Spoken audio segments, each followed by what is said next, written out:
Have you ever wondered why some people seem magnetic, effortlessly drawing others toward them, while others struggle to hold even fleeting attention? Is it charm, confidence, or is there something deeper at play, something rooted in how they make others feel? What if you could step into someone else's mind, see the world through their eyes, feel what they feel, and understand what drives them? What would it take to truly see another person, not just as they appear on the surface, but as they are at their core? And finally, what if seduction isn't about manipulation or conquest, but about creating moments of profound connection? What if the key to unlocking someone's heart lies not in dazzling them with brilliance, but in simply giving them permission to exist fully in your presence? Seduction is often misunderstood, reduced to shallow games or manipulative tactics. But true seduction transcends these crude interpretations. It's not about conquest, it's about connection. It's about seeing another person so deeply, so fully, that they feel seen for the first time. And yet, here lies the paradox. To truly see someone else, you must first silence the incessant chatter of your own mind. Most people live locked inside themselves, replaying the same inner monologue day after day, a record stuck in its grooves, spinning endlessly without progress. How can one break free from this cycle? How can one shift focus outward toward the rich tapestry of human experience waiting to be explored? Consider this thought experiment. What would happen if, instead of assuming others are mirrors reflecting fragments of your world, you approach them as portals leading to entirely new realms? Each person carries within them a universe untold, a collection of memories, dreams, and scars shaped by experiences you've never lived. Whether it's the story of a childhood home bathed in sunlight or the lingering shadow of a parent's disapproval, these moments define who they are at their core. Why then do we so rarely take the time to uncover them? Is it fear, laziness, or perhaps something deeper? An inability to truly believe that anyone else's reality might rival our own in complexity and depth.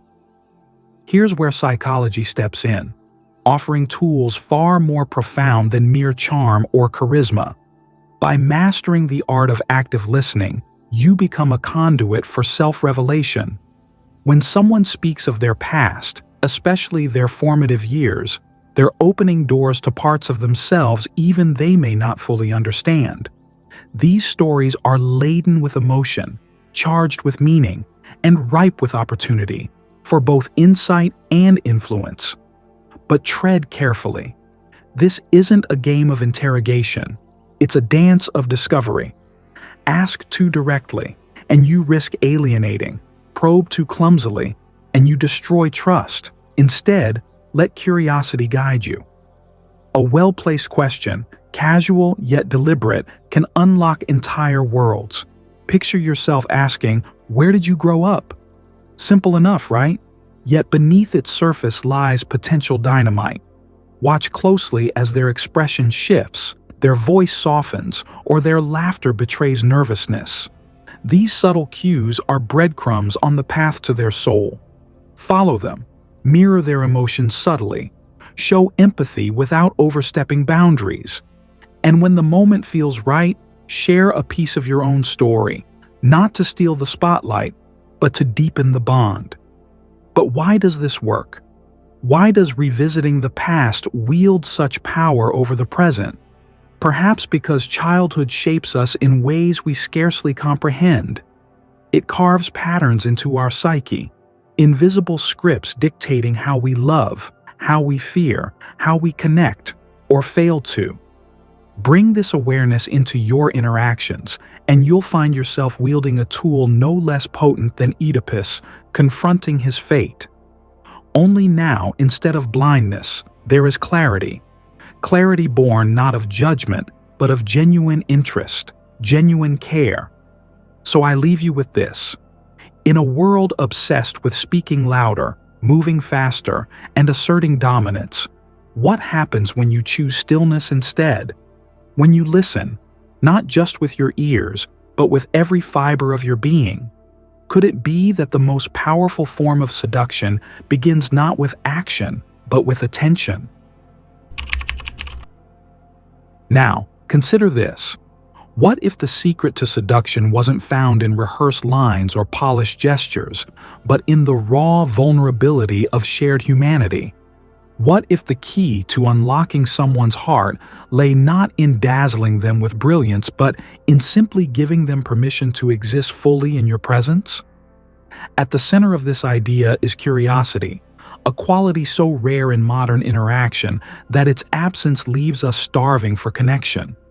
True curiosity isn't passive, it's an active pursuit, a relentless hunger to know another person beyond the surface level pleasantries that dominate our conversations. Let's delve deeper into the mechanics of this process. When you ask someone about their childhood, you're not merely asking for facts, you're inviting them to relive sensations, emotions, and memories long buried beneath the weight of adulthood. The act of reminiscing has a peculiar alchemy.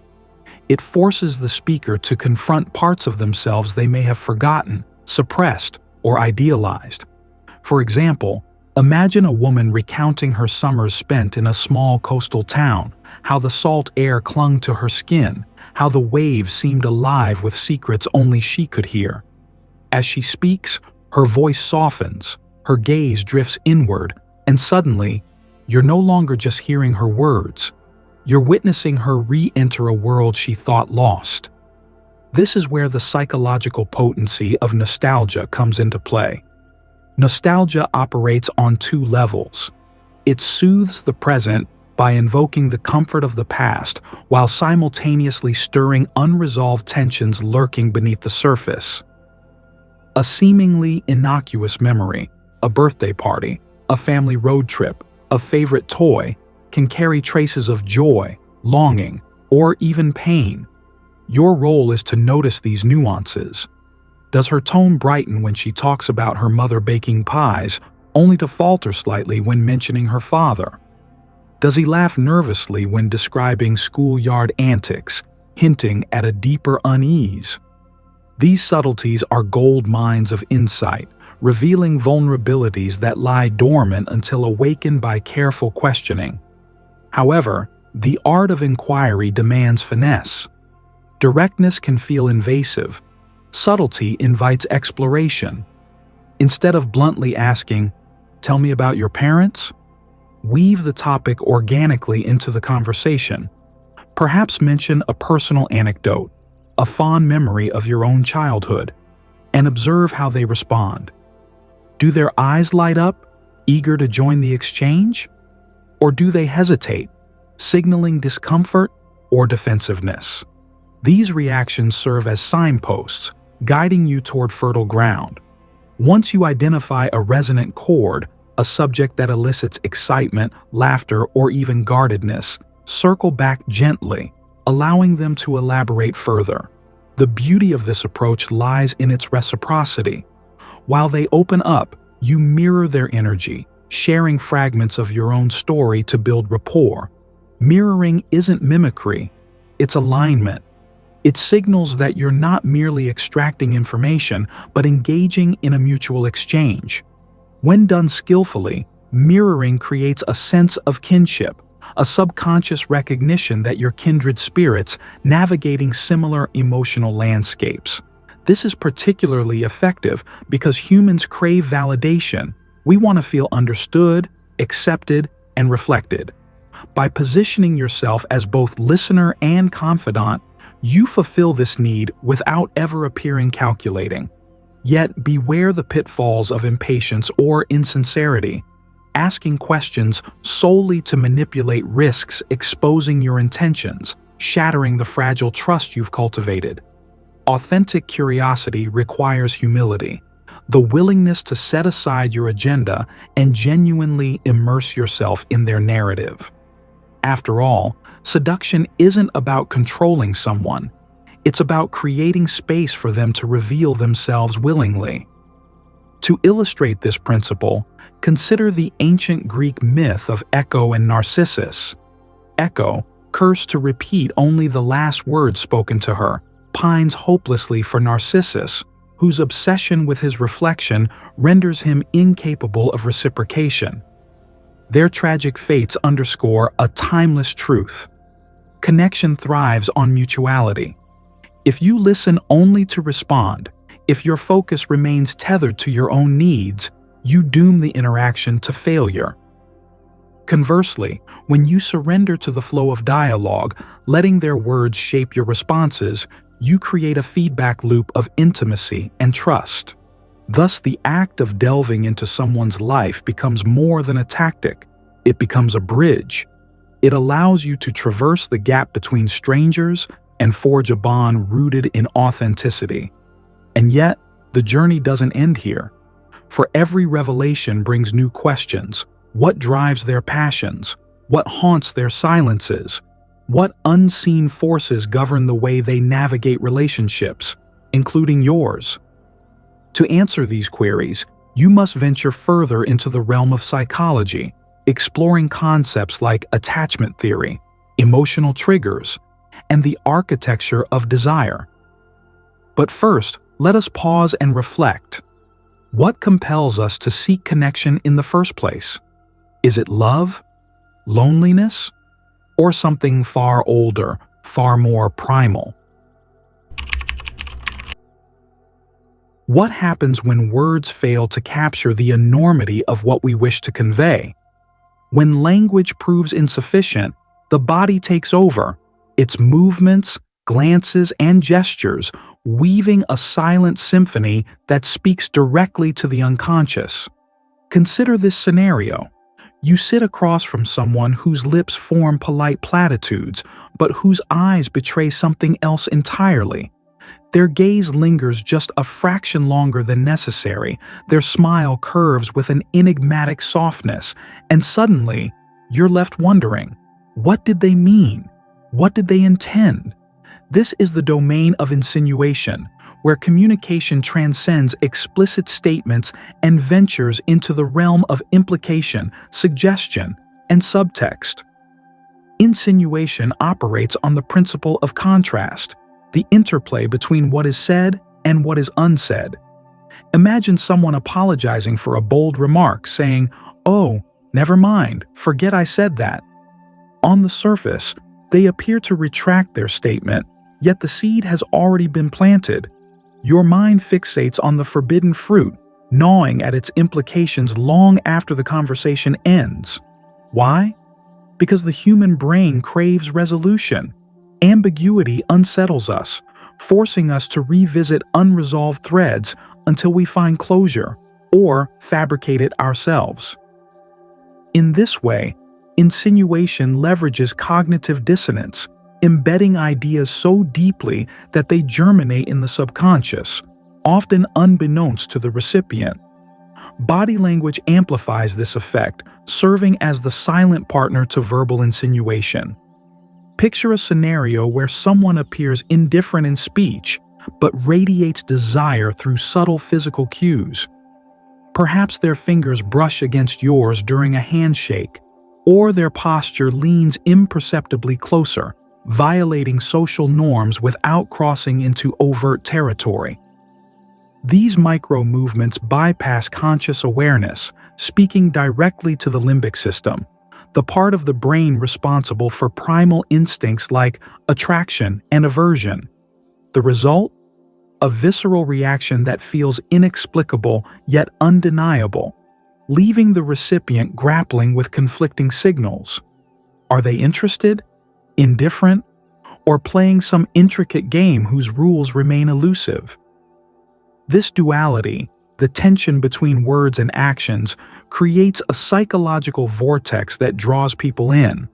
It taps into one of humanity's oldest fascinations, the interplay between light and shadow. We are drawn to mystery because it mirrors the contradictions within ourselves. Just as we oscillate between logic and emotion, control and chaos, so too do we project these dynamics onto others. When someone embodies this ambiguity, they become irresistible precisely because they defy easy categorization. They challenge us to look closer, to dig deeper, to uncover truths hidden beneath layers of artifice.